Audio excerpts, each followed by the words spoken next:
स्वरूपं चिदानन्दकन्दं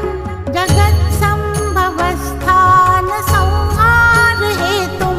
स्वभक्तेच्छया मानुषं दर्शयन्तं नमामीश्वरं सद्गुरुं साईनाथं भवद्ध्वान्तविध्वंसमार्तण्डमीड्यं मनोवागतीतं मुनिर्ध्यानगम्यं जगत्